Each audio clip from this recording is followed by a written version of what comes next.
Alrighty folks, thanks for clicking on this video. James Cards FC here. If you're new to the channel, we talk about the financial side of the soccer card market, and today I'm going to be talking about the 2022/2023 rookie class, specifically that are in Topps and Topps Chrome products, which means that they'll probably be in every single Topps product as we move throughout the year. They'll be in Finest, they'll be in pick any top set you want. These guys will probably be the rookies that you'll see in those sets. So today I wanted to do a review of these players, sort of what we know about them and how I would rank them in a tiers list. So without further ado, I'll go ahead and get started. So I'll go ahead and move myself up to the top. And we'll start with today's video with the introduction. We're going to be looking at 16 players in the flagship Topps UCC checklist for 2022/2023. As I've explained before, Topps UCC is just the new version of Topps Champions League. They've opened it up to being every UEFA competition so they can add more players to the checklist and print more cards and make more money. So that's the only difference, is that it's UCC instead of UCL. The rankings for these players will be based on my opinion, of course, of realistic potential upside in terms of hobby relevance, not how good they are in real life, because as we all know, those are two completely separate things. The best center defensive mids in the world are not really going to be worth any money in the hobby. The best defenders in the world aren't going to be really worth any money in the hobby. The best holding midfielders, pick any position that doesn't score goals you want. They don't get a lot of attention in the hobby, so I'm not going to be talking about them. This moves further into this next point where I say attacking players that put the ball in the back of the net only will be analyzed for this tiers list. I'm not going to be talking about guys like Enzo Fernandez, and I'm not going to be talking about a guy like Warren Zaire-Emery, because both those players don't score goals, or at least when they do score goals, they're not scoring enough. They've scored combined maybe 3 or 4 goals this past season, so I'm not going to be talking about them because the hobby really cares about goal scoring, and they don't score goals. Moving into the last 2 points here, none of this is financial advice, of course. We're not going to be discussing price points, products, etc. We're just going to be talking about these rookie players in particular, and I'm going to be giving what I think about them, and it's not investment advice. I don't think you should be using this as investment advice, and I would do definitely additional research on the players that we'll be discussing in today's video, as well as the ones that I chose to leave out. The checklist, I think, for rookies is 60-something players, and I'm only going over 16, so there's a lot of other guys out there that I just didn't feel like including. So if you want to do the research on those guys, please feel free to do so, as well as additional research on the guys I will talk about. This is just for fun and to get you some data on this year's rookie class. And with all that out of the way, let's go ahead and finally look at my tiers list here. It's beautiful. We'll start off with the S tier. I have 1 player in S tier, and it's Alejandro Garnacho. In A tier, I have 3 players, Mudryk, Alvarez, and Ekitike, Hugo, as I like to call him because it's easier to call him that. 4 players in Tier B, we have Colomani, Byron Gittins, Douye, and Jimenez. And then 4 players in C, Schlotterlup, Sasa, Bakayoko, and Simic. And then in D, I have 4 players there as well, Nusa, Carboni, Calimundo, and Ribeiro. So feel free to take a screenshot on this. We're going to talk about these players, of course, in more specifics as we move forward, but this is my tiers list as of today. Let's start with the D tier, which is calling lottery ticket type players. These are guys where we really don't have that much data on them, but it's possible that they could have low entry points and maybe explode in the future, but they're lottery tickets by name. Antonio Nusa is going to be the first one. He was the second youngest scorer in Champions League history when he scored last season. I think he was 16 or something like that when he scored his goal, but other than that, he really didn't do anything on the season for Bruges. He's 18 years old, so still really young. He's Norway, which is good for Holland links, but at 18 years old, it's just too early to know if he'll ever factor into the starting team in Norway. He had 4 goals in 34 matches for Bruges. It just so happened that one of his goals came in the Champions League, so he got a lot of headlines when that happened. Not sure if anybody remembers him now, but he's going to be in the lottery ticket section for me in the D tier. Then we'll move to Valentin Carboni. If you look him up, there's some comparisons to him being the next Dybala. He's 18 years old, and he plays for Argentina, and he's owned by Inter Milan. He had 7 goal involvements in 23 matches this past season, but all of those goals came at the youth level, so he has no statistics yet at a higher level than youth. Then we'll move to Arnaud Calimundo. He has a $25 million transfer market value, which is pretty high. He's 21 years old, and he's France, and I always get the name of that club wrong. I'll say Rennes. I know that's not correct, but that's how it looks phonetically to me.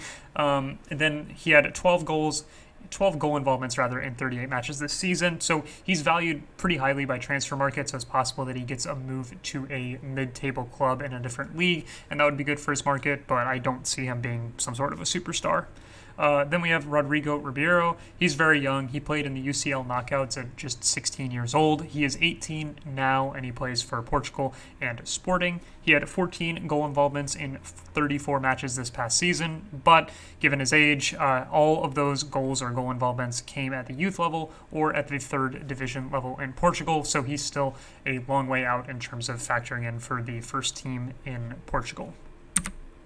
Then we'll move into the C tier. This is what I'm calling slightly better lottery tickets, at least in my opinion. Still lottery ticket type guys, but they have a bit more data on them that I can get behind. One of them is the guy that everybody knows about, Andreas Schlotterup. I have no idea how to pronounce his last name, but pretty much everybody knows this guy.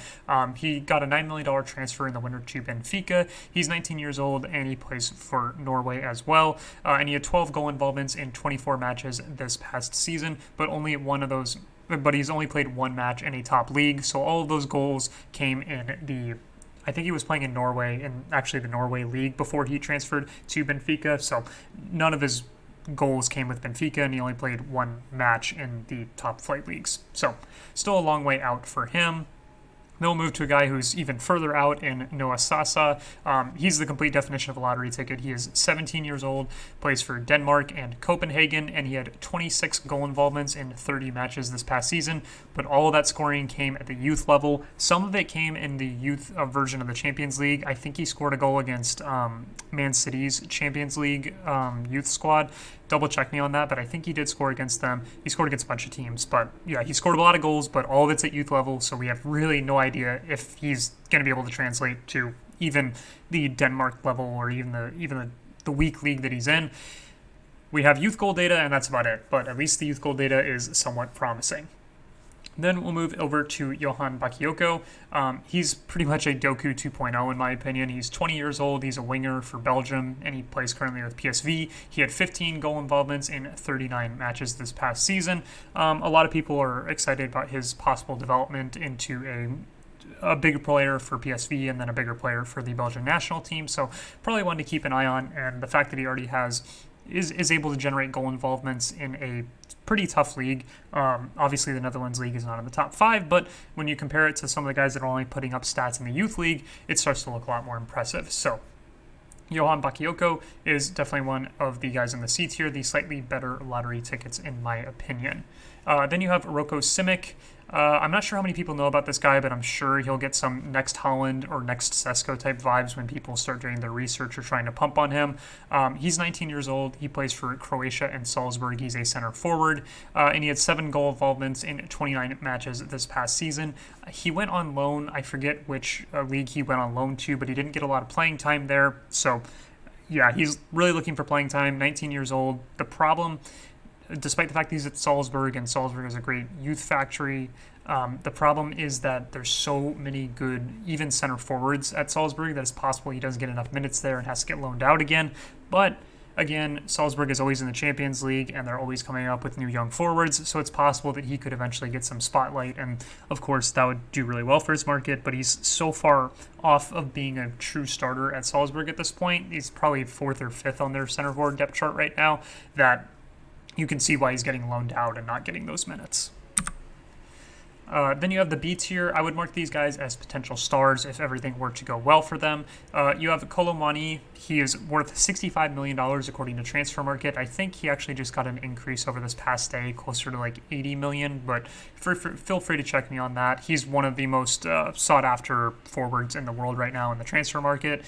He's 24 years old, plays for France and this past season for Eintracht Frankfurt, but he's probably going to get transferred this summer. He had 40 goal involvements in 46 matches, which is a ridiculous rate. The problem with him is that he's 24 years old, so he's not going to be able to put up career-long stats. He's more of just a guy that's going to come in at 24 and go through his prime years over the next 3 or 4 years with a club, and you hope he racks up a lot of individual awards and perhaps some team awards as well, and that's sort of where he would make his value because he's too old right now to really factor in terms of a long-term career. But he is a very good player. He's a very valuable player, so I could see him as being a potential star in this set.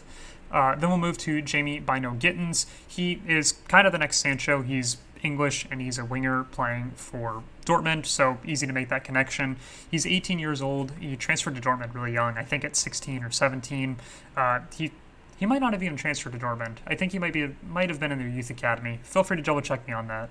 18 years old, England, Dortmund. He had 4 goal involvements in 20 matches this past season, but it was injury shortened, so he didn't factor in as many matches as you would hope he would. So hopefully he gets that injury situation figured out and he factors more into Dortmund's rotation next year, but that's still yet to be seen. He's still really young. Then we have a guy that I really like, Desiree Douillet. I don't know if I like him for the hobby as much as I like him for actual soccer, but he's a wonder kid that can basically play anywhere. The team that he plays for in League One has played him in literally every single position. He's played center forward, he's played wing, he's played attacking midfield, he's played holding midfield. He can literally play any position, and he's only 18 years old, so that's really, really cool that he can do all that. But the fact that he moves around so much means that he has less goal involvements. He only had 5 of them in 34 total matches. If he was strictly playing center forward or winger or even attacking midfielder, I'd be a lot more high on him, and I would push him even up further on the tiers list because the fact that he's 18 years old and playing in so many matches in League One for a mid-table team is a really good sign. But there's a chance that he ends up switching to a holding midfielder or something like that in the long run, and then his value is pretty much killed. So I would keep an eye on where they end up putting him. The club that he plays for also had Camavinga, and Camavinga had played some games on the wing, and then he moved back to holding midfield, and they sort of pigeonholed him there, and then he went to Real Madrid, and he's sort of only playing holding midfield and left back. So if that sort of situation happens to Douillet, it's terrible for his market, but if they start playing him up higher in the pitch, or if he transfers to a team that will play him as an attacker, I like him a lot just because of his age versus his level. Then we have Santiago Jimenez. He's a CONCACAF goal scorer that is possibly on the move from Feyenoord. He is 22 years old, plays for Mexico and Feyenoord. He's a center forward. He scored a lot of goals in the Netherlands this past season, but he hasn't looked very good for Mexico in the limited time that he's gotten there so far. So that's yet to be seen, but the fact that he does play for Mexico means that he has more relevance in the market than you would think, because our market is so America's focused and specifically North America's focused that since people are paying attention to the U.S. men's national team, they pay attention to Mexico and Canada as well. So pretty much everybody in the market has probably already heard of this guy. He had 31 goal involvements in 50 matches for Feyenoord this past season. They were a really strong team, and he was a really strong player. So yeah, really big season for Jimenez. I don't know if he's going to be a top-tier talent. Obviously, I don't know if any of these guys are going to be top-tier talents, but I keep him off the higher ends of the list because I think there's just some players that are more promising than he is. But I do think of the guys in the checklist, he'll probably be one of the most in demand on release. Then we'll move into the A tier. I would put these guys as potential product chases. That being, when you open the product, these are the sorts of names you're really looking for. These are the guys that drive the product. That's the type of class I would classify these players in. We'll start off with Hugo. He is a PSG possible starting center forward along with Mbappe in the forward line. Because Messi left and Neymar might leave as well, that's a lot of goals that are now sitting out there at PSG. Maybe Mbappe leaves as well. I don't see it happening, at least not this season. But even if Mbappe leaves as well, then there's a lot of goals that need to be scored by PSG, and he could eat up a lot of those potentially. So that's why I like him so much. Just opportunity is really, really high for them. PSG is always going to be a very relevant club in the French league, and they're probably always going to be in Champions League because of that. And the fact that he could eat up a lot of goals there is really, really good for his hype cycle. 21 years old. He actually just turned 21 a few days ago, so he's more like 20, if I can get away with saying that. He's French, and he plays for PSG, and he had 8 goal involvements in 32 matches this past season. He was very limited in his appearances. If you go back to the season before, I think he scored 11 in 20-something for his most recent club, which was a mid-table club. So he had a much better season the previous year, didn't get much playing time at PSG, but as we move forward into this coming season, he could definitely factor into PSG's starting rotation.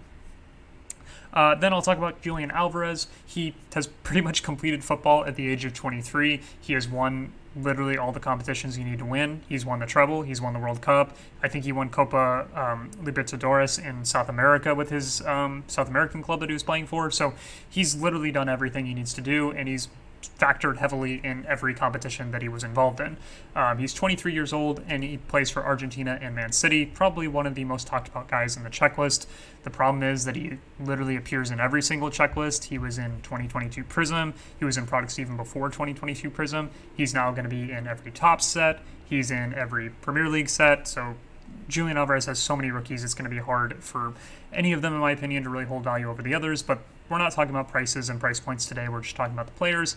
I worry about how many cards he has out there, but as a player, I have no worries about him. He had 22 goal involvements in 49 matches this season, and that doesn't even include the World Cup. So he's great. He's amazing. I worry somewhat about his playing time with City because he's not a guaranteed starter, but he could always transfer somewhere else, and he would probably start at 99% of the clubs around the world. It just so happens that he plays for City, so he's not going to start all the time.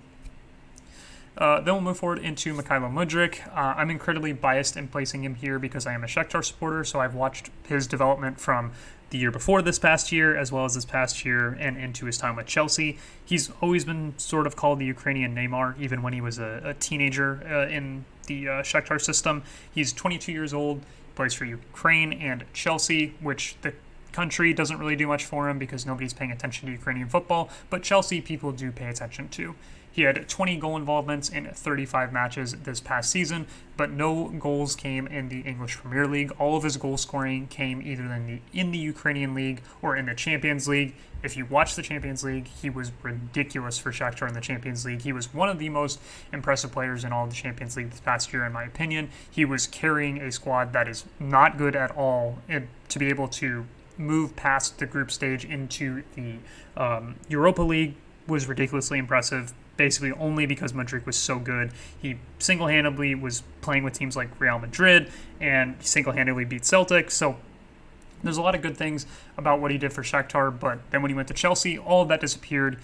He looks unrecognizable compared to the form that he was at when he was with Shakhtar, so I'm not sure what's going on. Chelsea is a complete mess, so perhaps going back next year he rediscovers his form, but his current form, I don't like him at all. I wouldn't even talk about him. I wouldn't even rank him on this list if I was just talking about his Chelsea form because he's been so poor.